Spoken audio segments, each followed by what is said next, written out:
Welcome to Behind the Paranormal with Paul and Ben Eno.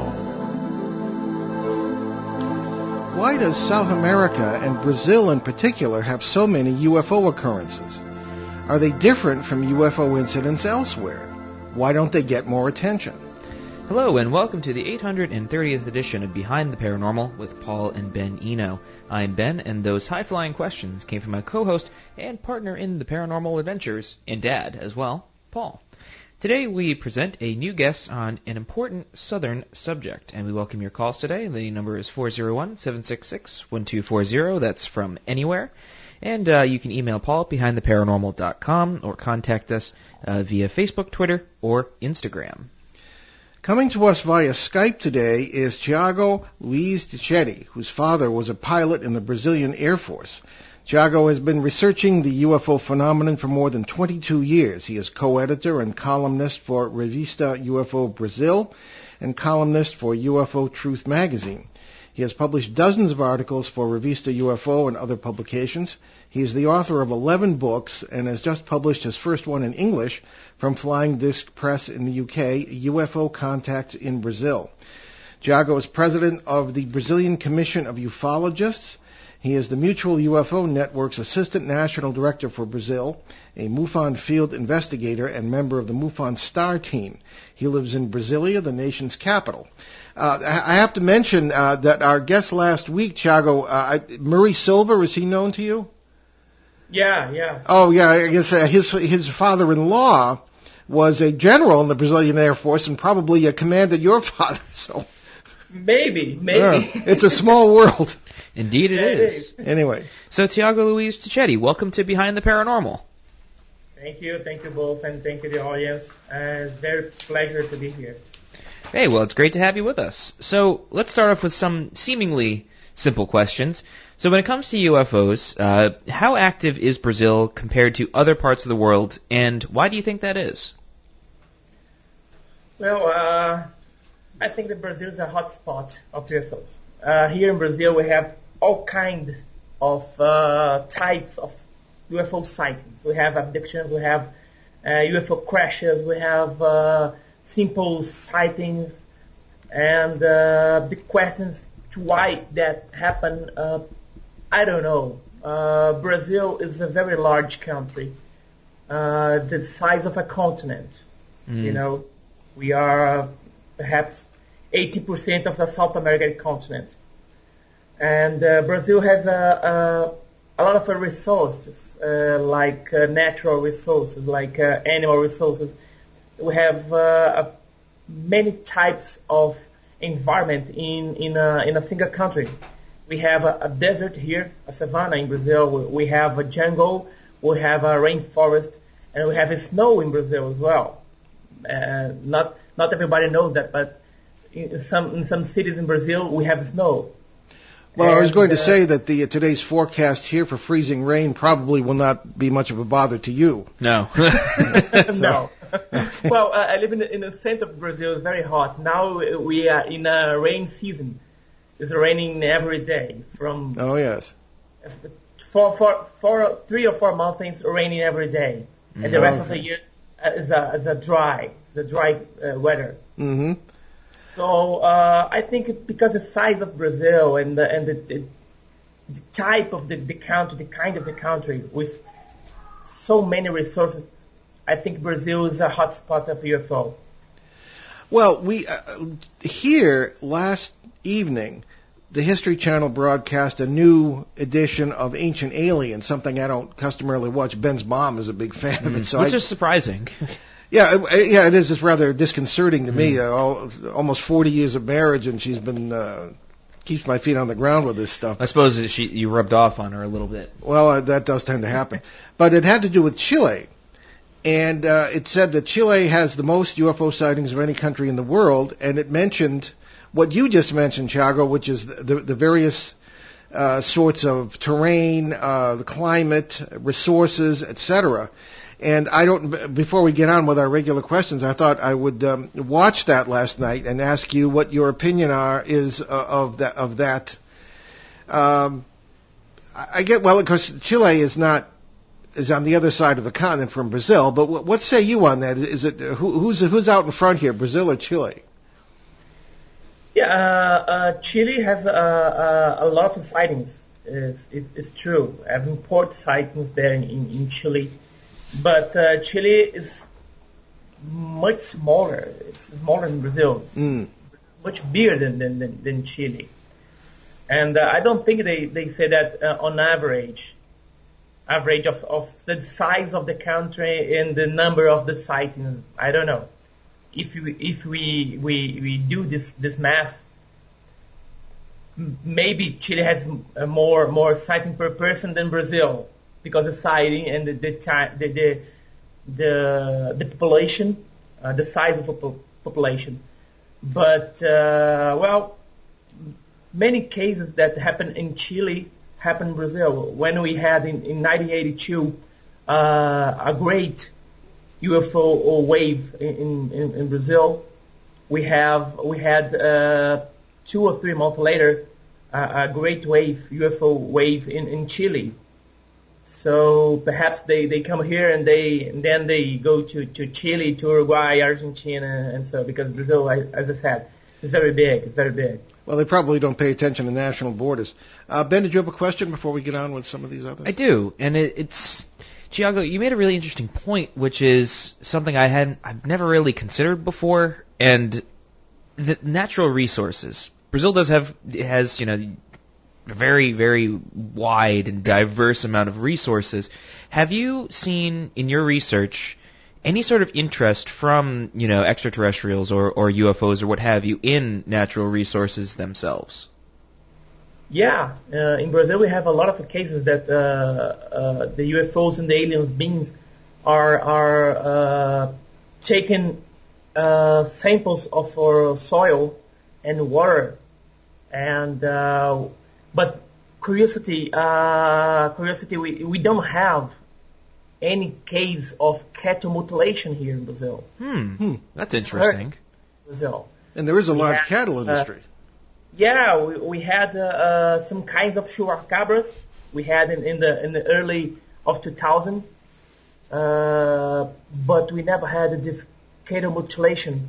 And we have a lot of cases where the aliens are seen picking soils in our terrain or water. And we have very, very great folklore here in Brazil that always is linked with strange beings made of light or rising from the waters of our rivers and lagoons. So if we move it from the folklore to the UFO research, we can do this connection. In my opinion, of course, all the folklore is the basis of the folklore is something that happened, something real, something that an unscientific person saw it and create a folklore of it. Okay. And this, all the Brazilian folklore is linked with in a UFO sightings, in a UFO phenomena. Okay. So yeah, we do have many cases where the aliens are interested in our soil and our researches like water. We have several questions from a very faithful listener of ours up northwest of you in Bogota, and he has sent several questions. Ben, you should have talked to your cousin-in-law and brushed up on your Portuguese. Well, you see, I know. Well, it's actually kind of funny, Thiago. There's actually a very large Portuguese and Brazilian population where I'm currently living, and I've worked with plenty of people from Brazil. So it's interesting to it's such an interesting place to learn about in the culture and the folklore. It's fascinating to me. Anyway, so we have questions from our faithful listener Peter, and he asks a couple of them. So we'll start with the first one. Has any new interesting information surfaced regarding the 2 most spectacular Brazilian UFO cases, the Colares and the Varginha cases? Yeah, the Colares and Varginha case. Varginha. There we go. Yeah. See? Told you should have brushed up. And I know. age. Well, you don't have an age like we have in Portuguese. It's very nha, nha, nha. Well, Colares happened in 1977 in the north of Brazil, the city of Colares, where people were attacked by UFOs, by ray of light, shooted by UFOs. Officially, one person died because of anemia after being hit by this beam of light. And in Virginia was a UFO crash, a UFO that crashed in city of Virginia in a Minas Gerais state, in a close middle of Brazil. And but we have news in Colares. We don't have much news. We still looking for and still waiting for the Brazilian government release many documents that we know that they have. For example, we know that they have more than 25 hours of 8mm film made by officials, the military from Air Force, Brazilian Air Force, that was sent there to Colares and other cities to investigate these attacks, those attacks. And they shoot more than 25 hours of films that we never saw it. We never watched it, but we know that they exist because Captain Holanda, that was the leader of this team, he told to A.J. Vaird and Marco Antonio Petit in 1997 when he exposed all this case to the world, and they told that they had this film. Well, we're still waiting for this. We push it, we press it, the Brazilian government and the Air Force, the Brazilian Air Force, to release this document and these films and reports and photos. We have more than 200 photos of UFOs. In my book, I have many of these photos, official photos, but we're still looking for more photos because we think that there's more than 500 photos of UFOs. Many of these photos is very, very clear UFO in the sky, very clear. Now, Thiago, may I? Sorry to interrupt. Yeah. The one of the illustrations you sent, which is on our talking points page, and Ben's going to try to bring it up. Is that the case? Because there's a beam of light coming out of a UFO and hitting someone. Is that the case you're talking about now? Yeah. Okay. That is an example of what happened. So we're still looking for this release of documents and films. Well, about Virginia we have news every month because this case happened in 1996. It's still fresh, okay? Mm-hmm. Just for you have an idea, Roswell happened in 1947, and only in the 70s that the case became known by everybody. And Virginia happened in 1996 in May 25. And then the next day, ufologists was already in a city researching the case. So we had the opportunity to talk with witnesses that are still alive, and opposite of Roswell. Many of first eyewitnesses in Roswell already passed away. So in Virginia, we still have witnesses alive. Many of them afraid to tell what they saw because they think that someone gonna, warm him, make something bad to them. Yes. And the last thing about Virginia was we got new testimonies of militaries that participate of the captures of the alien beings. Well, this military is not willing to say what they saw. They agreed to record their testimony, his testimony, but they still on duty, so he's not allow us to tell his name and his rank or show his face. So Virginia is in continual research. Virginia and I think in 2020 we have a very good news about Virginia. Okay. For those watching the video feed of this show, we have up on the screen now, Ben has just shown the illustration that we were discussing. There it is again, along with the cover of the latest book by Thiago, UFO Contacts in Brazil, his first book in English, published by Flying Disc Press. And the publisher, Philip Mantle, good friend of ours, will be on the show in 2 weeks.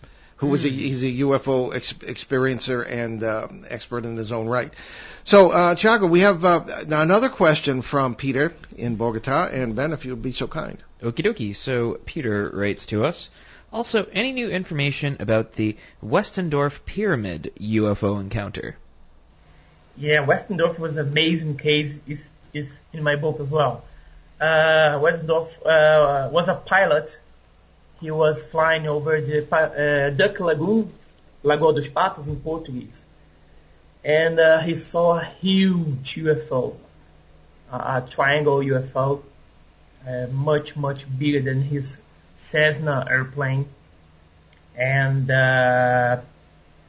from the top, well, he circulated this UFO to see the size and the type of the airplane that he was seeing. And suddenly, during his sighting, he saw 3 UFOs coming out from the top of the UFO. 3 small flying discs, not small, I mean the size of his plane, but the UFO, the mothership was so big, then these 3 flying discs, it's like classic flying disc, seems small, but the size of his airplane. And he saw these 3 flying discs coming out from the top of the UFO and then speed away and disappear. Well, this case was very, very investigated in 1996, 1997. But we trying to get in touch with the Brazilian Air Force Tower and the Brazilian Air Force Base to check if they have some kind of, airplane or balloon or something in that area. And back at the time, they said that there was no another airplane, instead his Cessna, of Westendorf Cessna. And we concluded that what Westendorf saw was truly a UFO from another planet. It's a foreign, it's not a human airplane. But there's no news about that. Westendorf never changed his report. If you met him, you would heard from him the same report. He never changed a word of that. Mm-hmm. Okay. And we have a third and final question from Peter, if you would, Ben. Indeed. So, lastly, since the Corrales and Virginia cases, which were over 40 and 20 years ago, have any interesting new cases appeared? If so, share them, please. Well, we have a lot of cases in Brazil every day. Of course, that many of them is not like Virginia or not like Corrales, because they was a huge cases. But we had in 1996, in 2001, we had a UFO crash in Brazil as well. After Virginia, we had in Feira de Santana, is a city of Bahia State. We had a UFO crash that was reported by one of the soldiers that participated of the rescue. Of course, this story is in my book as well. Recently, we had in 2012 and 2013, we have crop cycles in Brazil as well, researched by A.J. Jevar We have in the south of Brazil, in Paraná State and Santa Catarina State. We had for the first time, and then 2 years in a row, we have these crop cycles in Brazil. And I'm particularly I'm researching, investigating, still in the beginning of a sighting here in Brasilia, where 4 people of the same city, they saw a UFO in a highway here in Brasilia, and this car was stopped by UFO, and the UFO stopped in front of the car, and probably we had an abduction of these 4 people of the same family, but it's still in the beginning of the investigation. Okay. All right. Now, when it comes to the UFO crashes, have you any information on bodies being recovered or remnants of the craft, etc., and who has that? Yeah. Well, crash in Brazil, we had some case of UFO crashes. The Virginia was the main of these cases, and we had the Ubatuba explosion in 1957. A UFO exploded over the beach of Ubatuba, the city of Ubatuba in a beach, and many of these pieces fall in a beach in the sand. And today we have one of the sample. We have one of the sample with Jacques Vallée. He has one of the sample, and Andrea Simongini from Argentina. They have the UFO museum in Victoria, in Argentina. They have another piece of this UFO explosion. Well, they sent to analyze the sample, and they discovered that the mineral composition of the sample is unique. There's no way to find it in nature, and there's no way to reproduce with our technology nowadays. And that happened in 1957. But there's no recover of the bodies in Ubatuba. But in Virginia, we had a UFO that crashed, and that we had 4 alien beings that was captured. 2 were captured alive, and 2 were dead. And we think that we had some kind of cooperation with the United States, because Virginia is not the biggest city. It's a medium city in Minas Gerais state.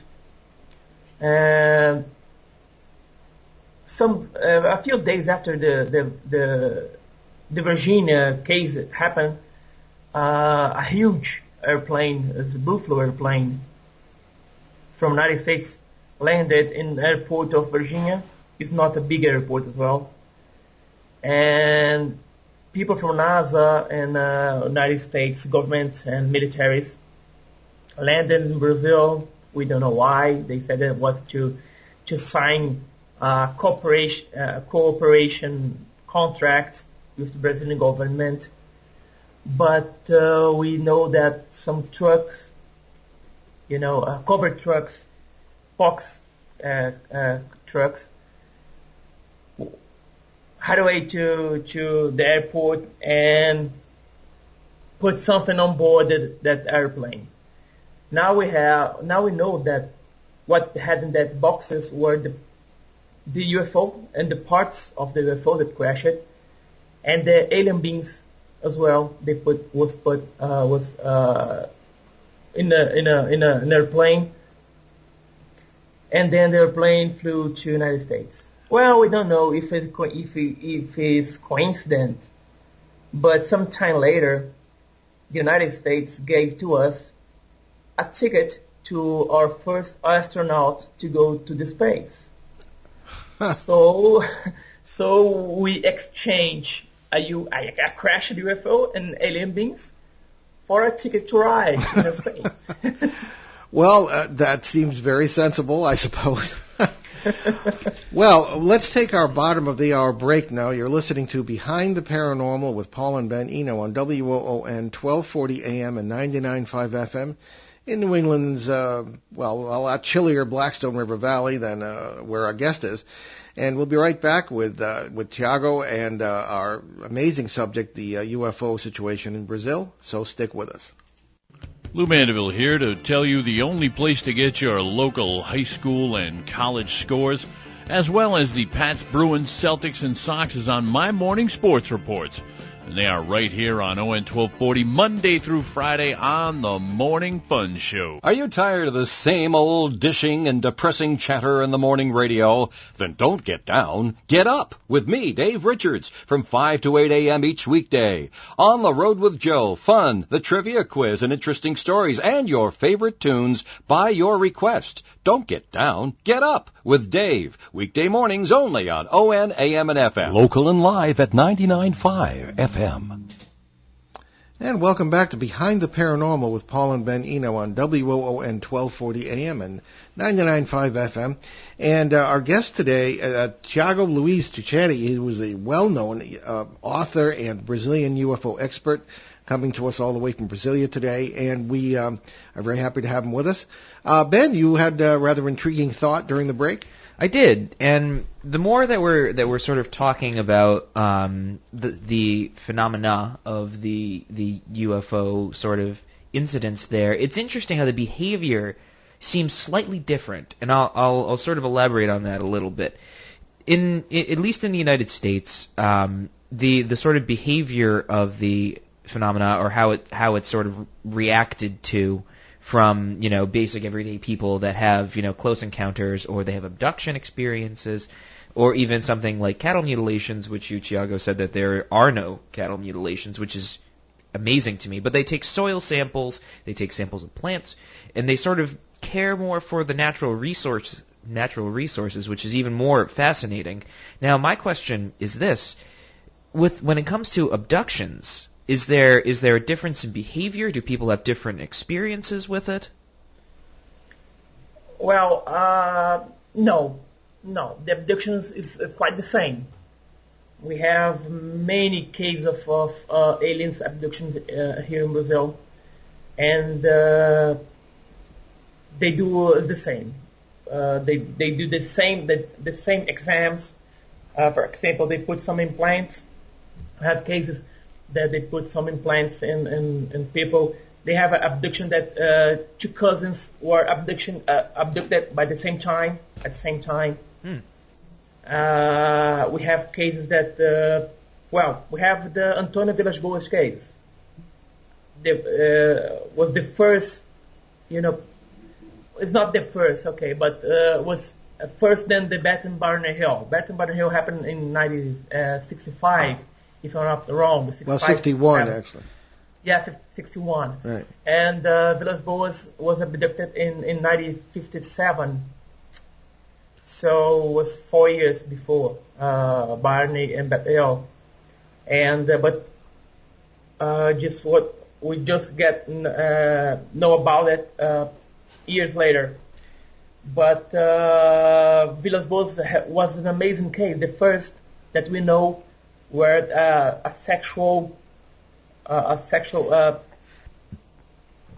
between human and aliens happened in UFO history. But I think that abduction is the same, happened the same. It's a worldwide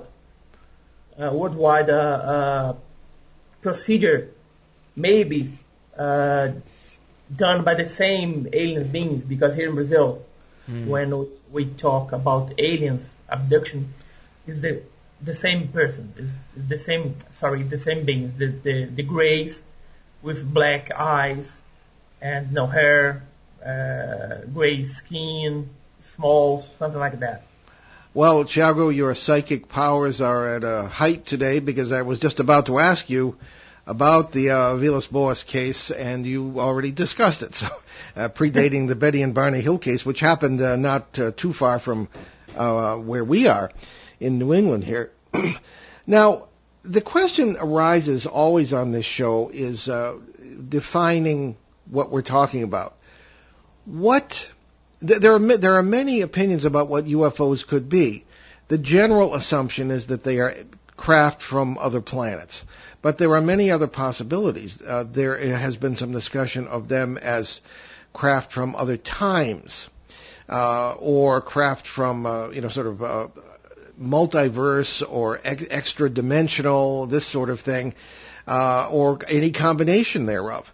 There's even been some discussion that they could be living things that exist in the atmosphere or have arrived from somewhere, but nevertheless are living creatures of some kind. Sometimes what was generally assumed to be metal after UFO crashes has felt more like skin and this sort of thing. So what are your thoughts on what UFOs could be, or all of the above sort of possibilities? Could they be all these things depending on the case? Well, I think what we have now is the theories. My theory is they are coming from other planets. They have the technology to travel across the space, but I'm not open-minded. I'm not closed-minded. I'm open-minded. That they could be from parallel universes, or they could be us from the future, and that's why they don't get in touch with us, because it's the same story of the Back to the Future film. If you change something in the past, the consequence will be in the future. So that would be a reason they don't want to get in touch with us. They don't want to land in the middle of the Central Park, or in the middle of the garden of the White House, or here in Brasilia. All right, well, because that would depend on the nature of time, but who knows? What is the another issue that has come up is the many different kinds of craft and the many different kinds of aliens. Could there be more than one race? If these are aliens from other planets, could there be many different races? Some of whom may be at war with each other, or at least not, or at least who don't have the same policies. But what say you on that? Yeah, as I said in the beginning of the show, I wrote 11 books about UFO. Two of these books, one of these books is about the UFO typology, and another one's alien typology. Yes. Well, I made a research. The alien typology. I spent 5 years researching cases with description of the aliens, and I did the same about the UFO airships. Well, in aliens, I found 72 types of aliens. 72. 72. You know, we follow UFO literature, and I found 44 types of UFOs. So, if you think that we have been visited by different types, different races of aliens, yeah, we have 72 types, different types of aliens coming to Earth. If they use the same or different UFOs, I don't know. We still don't have how to speculate. Well, it is a speculation, but we don't know how to link UFO and his occupants. Of course, that we have some types of sightings that we can see. You can see the aliens and the UFO, and we can see the aliens inside the UFO. One example is the Sagrada Familia case that's in my book as well, where the 4 kids got in touch with an alien with one eye, a cyclops, with one eye with almost 3 meters high. And the aliens came from the spherical UFO translucent, transparent UFO, and they could see three other beings inside the UFO. So, in my opinion, we have been visited by more than 2, 3, 4 types of races, but the most curiosity is that they seems to came here and do the same, and the most important, all of them don't want to show up. None of this race landed and told, take me to your leader. None of them. Yeah. So I don't know why. I don't know the reason of that. But in my opinion, we have been visited by more than 10 and 12 types of races. One of the things that arises with our work, Thiago, is that when I started out in the early 1970s, I was primarily concerned with ghost research, okay, poltergeist, things of this kind. I love it. I love it as well. Well, you should have been with me because you would have gotten an eyeful.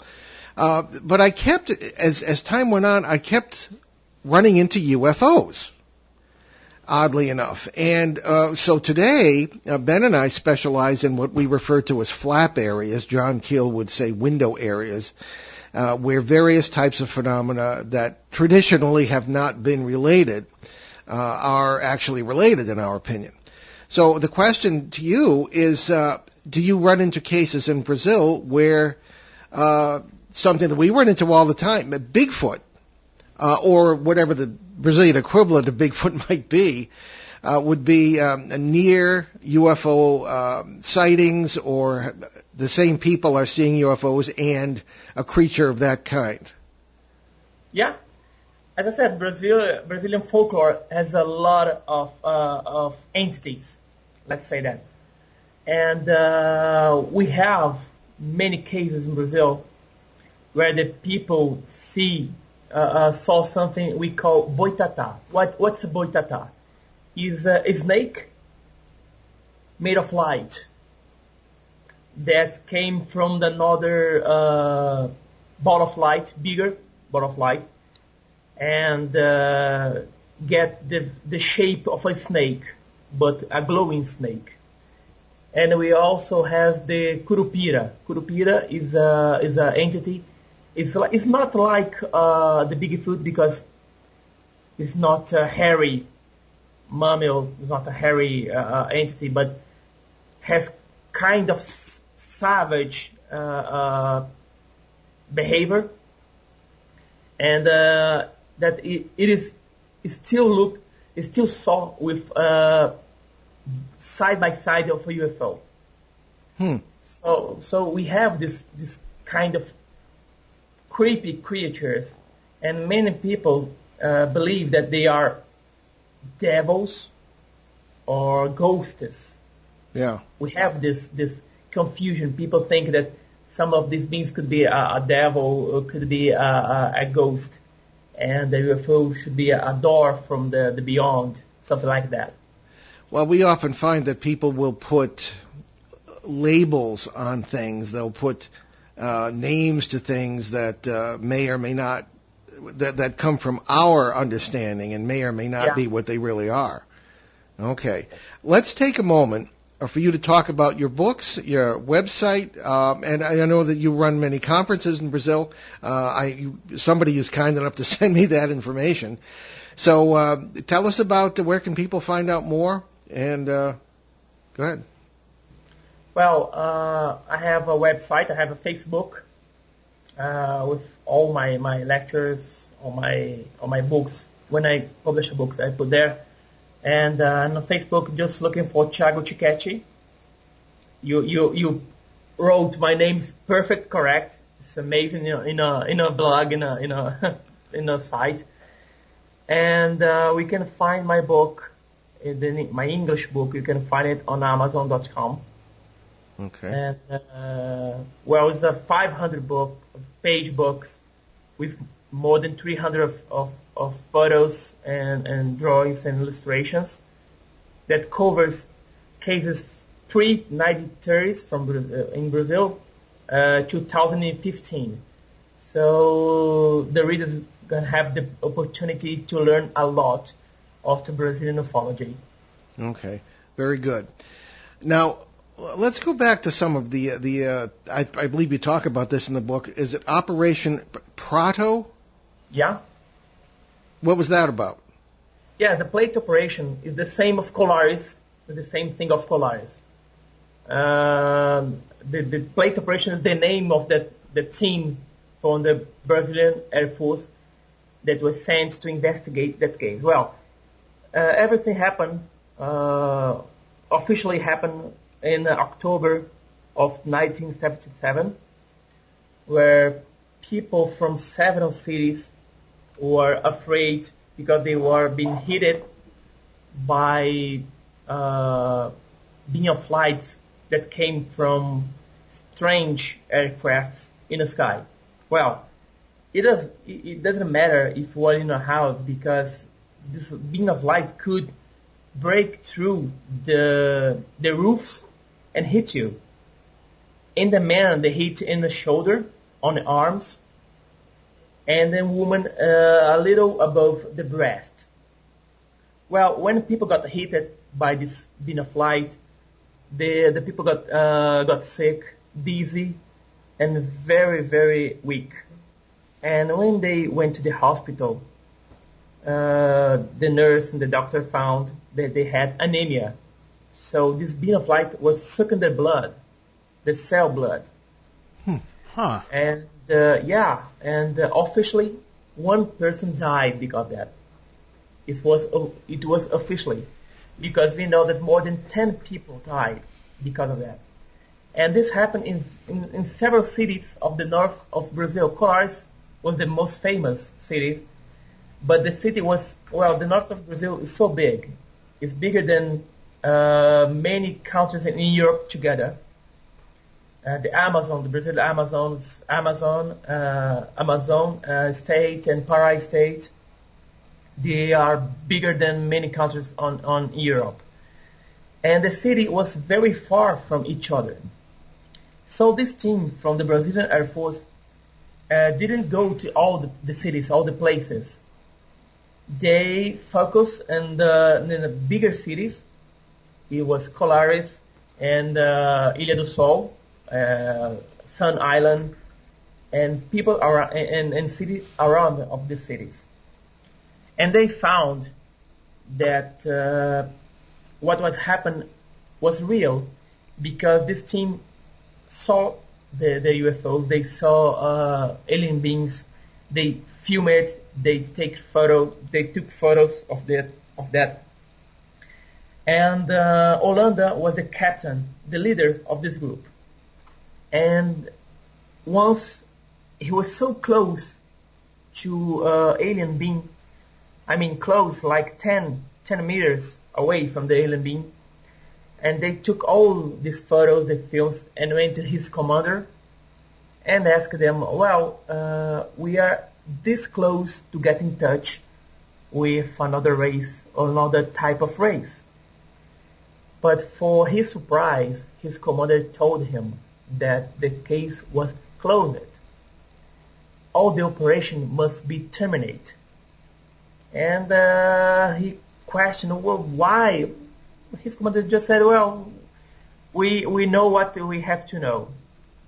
And years later, after research, we found that when the Brazilians terminated the investigation, the United States started to investigate it. The United States Army and agents from CIA, FBI, came to Brazil, came to Pará State, and start and continue to investigate this case until 1982. Wow. 4 more years of that. So how often did the United States intervene in these various investigations?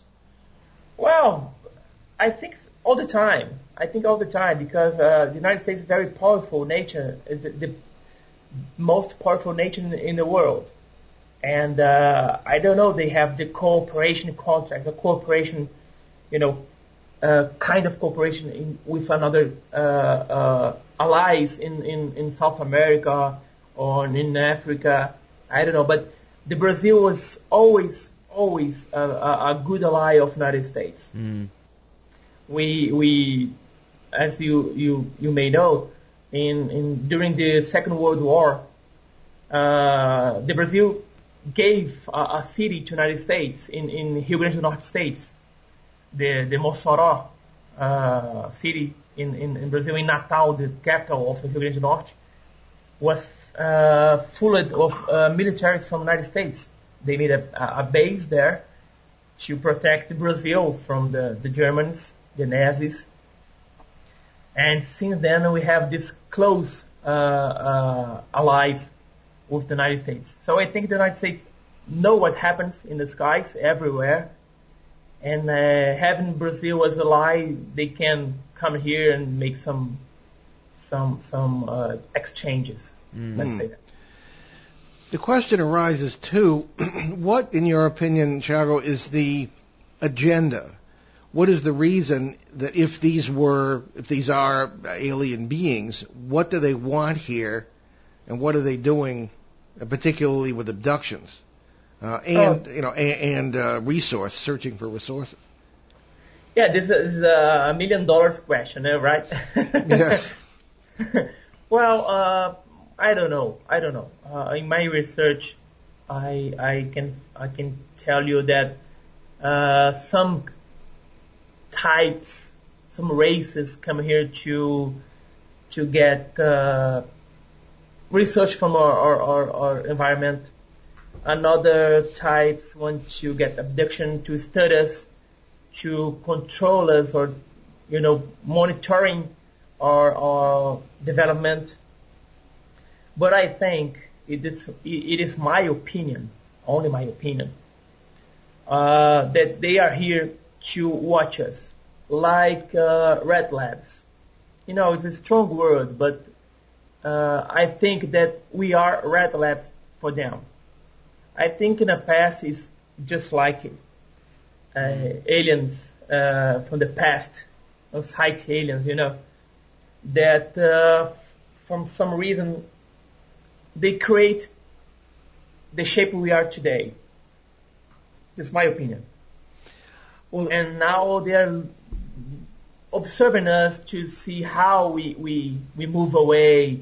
But there's another race with another objectives here, another agendas that we don't know yet. Well, you just brought up something that I hoped we had time to discuss, and we won't in any detail, but the idea that we were, perhaps our ancestors or our DNA was manipulated by someone or something in the remote past. And it's funny, Ben, I was thinking on the way over here today, people's interest in gold. Now, Zecharia Sitchin, who was a great author, he's since passed, but is a great author on speculating about the origins of the human race, said that gold was one of the resources that the alien races were interested in, and manipulated our DNA so that we would mine it for them and also be very interested in gold, know where to find it, and this sort of thing. Now, this is a bit of a stretch, perhaps. But, John, yeah. what do you think of that sort of idea that we were created perhaps at least as a worker race in the remote past and this sort of thing? I mean, there is some evidence for that. Yeah, there's a theory of the Anunnakis, right? Yes. The Anunnakis came to Earth and then manipulate our DNA to create workers for them to dig gold. But in some time we got a rebel and we stopped it to be their workers. Well, ufology is so strange, and ghost phenomenon is so strange as well that I don't doubt anything, because we don't have sure of anything as well. We cannot just deny any type of theory or idea, being the most ridiculous or not. We cannot deny it. We have to keep open-minded, because we don't know the truth. We just can't deny something if we know the truth. and we still don't know it. You're right. So I think this theory it's okay. Could be. It's not so nuts. That's about all we can say. Well, we're almost out of time, but Thiago, tell us what are you working on? What is your next achievement? Well, now I'm working in my new book. That's gonna be the aliens during the wars that we have in Earth, like Korea War, Vietnam, First War, Second War. I'm digging documents and information to write a book about that in English, in Portuguese. And perhaps next year I will be developing 2 of these UFO contacts in Brazil from 2015 to 2021 or 20, or just updating this book. And I'm still also investigate of possible abduction here in Brasilia. Very good. Well, I'm sure that your publisher will keep us posted, and we'll have you back. And give us your website one more time, please. Yeah, you can find me on YouTube, Thiago Ticchetti. Just looking for Thiago Ticchetti, and on Facebook as well, Thiago Ticchetti, UFO Research, Ticchetti UFO Research. You will find all my books and all information of my work. Very good. Well, we promise to do better on pronouncing your last name next time you're on. Yes. And thank you so very much. Good for pronouncing my name. Okay. Well, thank you very much, and good luck. We'll talk to you soon. Thank you, Paul. Thank you. Okay. So let's move on to our announcements. Ben, if you would take it away. I will do the best I can. So, starting off, boopy-doopy-doo. Here we are. So we will be at the this coming Saturday, that's February 15th, from 1 to 4 p.m., my dad and I will make our appearance at the 5th Annual Book Lovers Gourmet Authors Expo at the Cumberland Public Library. That's 1464 Diamond Hill Road, Cumberland, Rhode Island. We won't give a lecture, but we and a number of other authors will be there with our books, and it's a whole lot of fun. On April 3rd, 4th, and 5th, not that far away, we'll be at the New England Parafest in Kittery, Maine. The first 2 days of the event, Friday and Saturday, will be at the Community Center at 120 Rogers Road. For Sunday the 5th, we move to the Alliance Club at 117 State Road for the rest of the event, which will include a live broadcast of this show between noon and 1 p.m. All proceeds from this event go to help support the historic Hilldale Cemetery in Haverhill, Massachusetts, and toward the upkeep of veterans' grave sites there. Along with ourselves, speakers, almost all of whom you have heard on this show, will include Bill Brock of the Discovery Channel's Monsters Underground, paranormal investigator Shane Searway, ancient sites expert Dennis Stone, Bigfoot hunter Dave McCulloch, reincarnation researcher Stephen Steklarius, researcher and broadcaster Tim Weisberg, who is now the host of the hit nighttime show Midnight in the Desert, founded by Art Bell, and many more. Order tickets at EssexCountyGhostProject.org. And so naturally, we'll be back at the Exeter UFO Festival on Labor Day weekend. That's September 5th and 6th as speakers, and we will do our 5th annual live broadcast from the historic Exeter Town Hall on Sunday the 6th at noon. And the event is sponsored by the Exeter Area Kiwanis Club to raise funds for local children's charities. So what do we have coming up next week, then? Alrighty, so next week we have, that is on February 16th, there will be open lines with our special guest co-host, Shane Searway, back in his seat to help us handle a stack of questions from many listeners on many, many, many paranormal subjects. Yes, it'll be a very interesting show. So we'll leave you this afternoon with a thought-provoking quote from none other than Murray Silver, who was last week's guest. This is a little different. The sun don't shine on the same dog's tail all the time. Either the sun moves or the dog moves. You have to think a little bit about that one, but that's rather profound. So anyway, I'm Paul Eno. And I'm Ben Eno, and thanks for joining us on our great cosmic journey, and we shall see you next time on Behind the Paranormal. Return to this radio frequency 167 hours from now for another edition of Behind the